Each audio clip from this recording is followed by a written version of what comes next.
Praise the lord. ప్రభు నామమున మరొక మారు మీ అందరికీ ఉదయకాలం శుభములు మరియు దైవాశీస్సులు. ఈ దినపు వర్తమానము కొరకు అపోస్తలుడైన పౌలు ఫిలోమోనుకు రాసినటువంటి పత్రిక 18వ వచనం చదువు. అతడు నీకు ఏ నష్టమైనను కలగజేసిన ఎడలను, నీకు ఏమైనా రుణమున్న ఎడలను అది నా లెక్కలో చేర్చుకుంటాను. చిన్న మాట ప్రార్థన చేసుకో. సర్వాధికారమైన మా దేవా, నీ వందనాలు. చదవబడిన వాక్య భాగమును బట్టి వందనాలు. విరిచి వడ్డించండి ప్రభా. వాక్యము వినగలిగిన చెవులను, గ్రహించగలిగే మనసును నాకు మాకందరికీ దయచేసి నువ్వే తోడైన నీ కృపలో గ్రహించడానికి పెడుకుంటున్నాం తండ్రి. Praise the lord. ప్రభు నందు నాకు అత్యంత ప్రియులారా, చదవబడినటువంటి వాక్య భాగములో అపోస్తలుడైనటువంటి పౌలు ఫిలోమోనుకు రాస్తూ అంటున్నాడు, అతడు నీకేమైనా నష్టము కలగజేసిన ఎడల, నీకేమైనా రుణమున్న ఎడల అది నా లెక్కలో చేర్చుము అని పౌలు భక్తుడు మాట్లాడుతున్నాడు. ప్రియులారా, నిజముగానే ఒక మాట అడుగుతున్నాను, ఏంటంటే ఏం నష్టం కలిగించుంటాడు? మనం నష్టం చేయట్లేదా? ఒక సేవకుడు సంఘములో తండ్రి పాత్ర పోషించాలి. ఎవరు ఏది చేసినా భరించి అక్కున చేర్చుకోగలిగిన వాడు. మన తండ్రి కూడా మనల్ని వదిలేయలేదు. ఒక మాట మనం జ్ఞాపకం చేసుకుందాం, నిజంగానే మనం ఎవరికి రుణపడి ఉండాలి ఈ ఉదయకాలం? మన తల్లిదండ్రులక, మన స్నేహితులక, మన చుట్టూన్న వారిక, మన భార్యక, మన పిల్లలక, లేదా మన సృష్టికర్త అయినటువంటి దేవుడు? మొట్టమొదటిగా మనము రుణపడి ఉండవలసినది దేవుడు, తర్వాత మన తల్లిదండ్రులు. నా ప్రియ సహోదరి సహోదరులారా, ఒక మాట ఏమిటంటే, ఎందుకు రుణము? అందుకే నీకేమైనా నష్టము కలిగించండి. ఈ ఉదయకాలమున దేవుడు మనల్ని ఒక మాట అడుగుతున్నాడు. నిజంగానే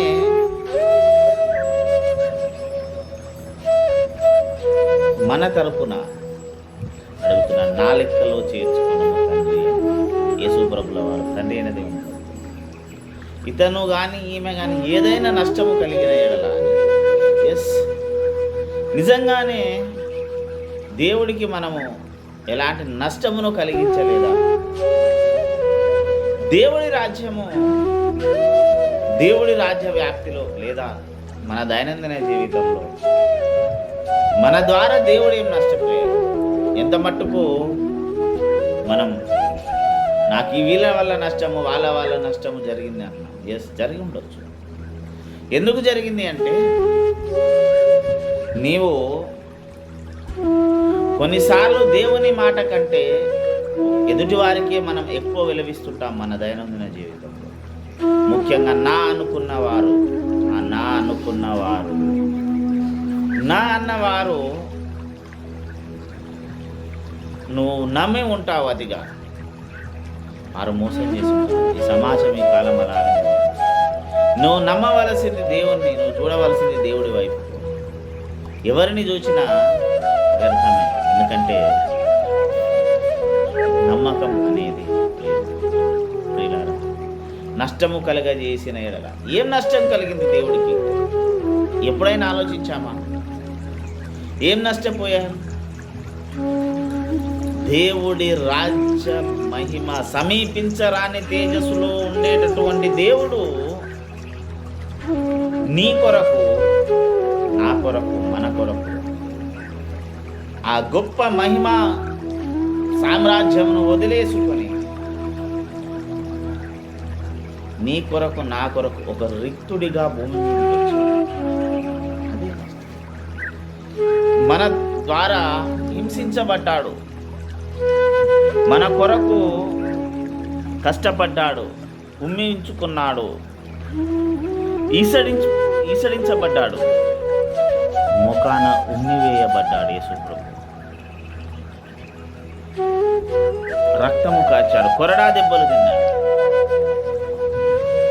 వీటన్నింటినీ కాదని అందరికంటే ఎక్కువగా నువ్వు ఎవరిని నమ్మావు, ఎవరికి ప్రయారిటీ ఇచ్చావో తెలుసా మన జీవితంలో. అందుకే అంటున్నాడు పౌలన్న, అద్భుతంగా దేవుని ఆత్మ కలిగి దేవునిలాగా బ్రతకాలనుకున్నాడు కనుక నా లెక్కలో చేర్చున్నాడు. యేసు ప్రభుల వారు సమాజం గురించి కూడా నా లెక్కలో చేర్చండి. ఇతడు ఏమి చేయలేదా దేవుడు ఆయాసపడేలాగా? కానీ ప్రతి ఒక్కరి జీవితంలో ఒక సాక్ష్యం కలిగి ఉంటుంది. ఏంటో తెలుసా? దేవుడు నాకు ఇచ్చిన దర్శనంలో నేను రాసిన పాటలు, ఈ లోకంలో ఎన్నో శ్రమలు ఈ యాత్రలో నన్ను కుదిపినప్పుడు, బంధుమిత్రులు స్నేహితులందరూ చులకన చేసి దూషించినప్పుడు, ఏంటట? చులకన చేశారు, దూషించారు, మోసం చేశారు. నేనున్నానని అన్నవారెందరూ నీకేంటి నేనున్నాను, ఎవరూ లేక మనం ఒంటరిగా ఏడ్చినప్పుడు నేనున్నాను చాలామంది వస్తారు. నీకేంటి, మనం అన్నీ బాగున్నప్పుడు వస్తారు.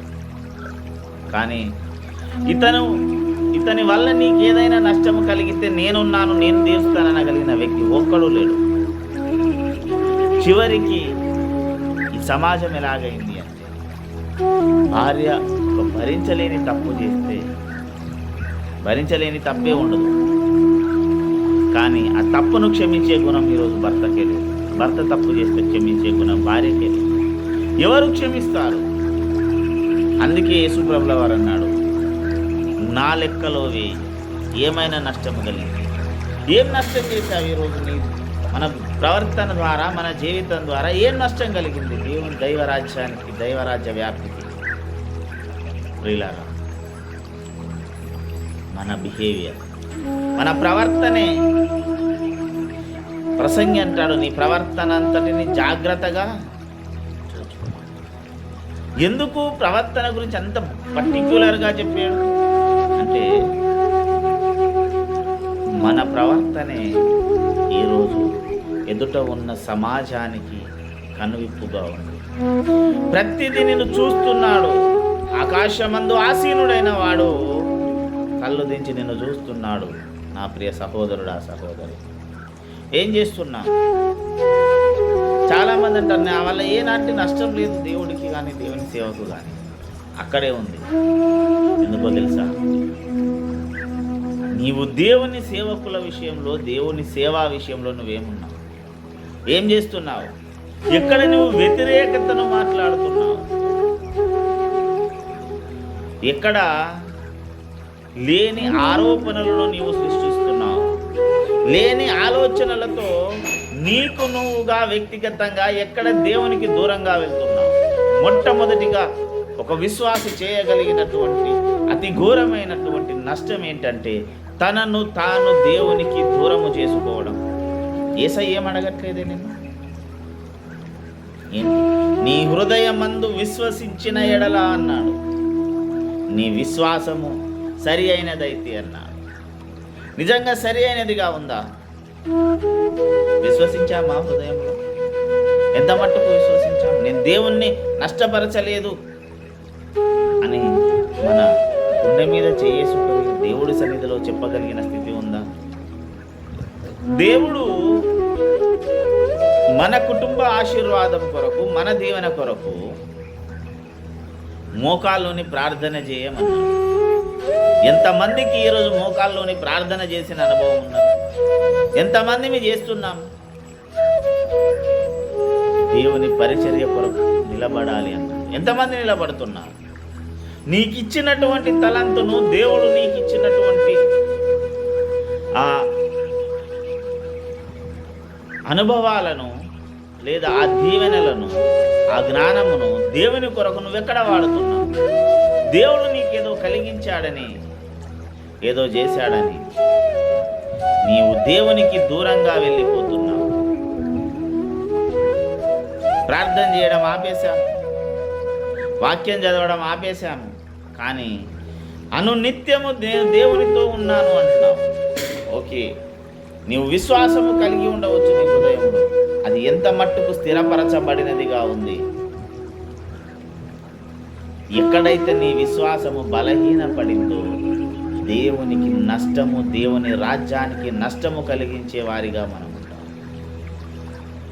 ప్రియులారా, ఎప్పుడూ మర్చిపోకూడదు ఎక్కడ నష్టము కలిగింది.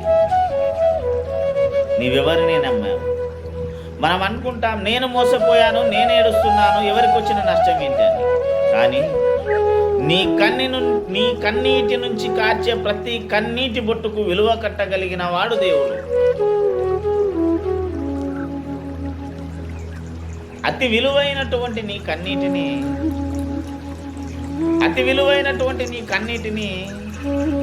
నీవు ఎందుకు వ్యర్థమైన దాని గురించి వెచ్చిస్తున్నావు? అయ్యో ప్రభువా, నేను మోసపోయాను, వారి చేతిలో నన్నింత ఆర్థికంగా మోసం చేశారు, నా మానసికంగా నన్నింత ఇబ్బందులకు గురి చేశారు, లేదా నా పరువును, నా మంచి పేరును వారు చెడగొడుతున్నారు, నా మీద దుష్ప్రచారం చేస్తున్నారు.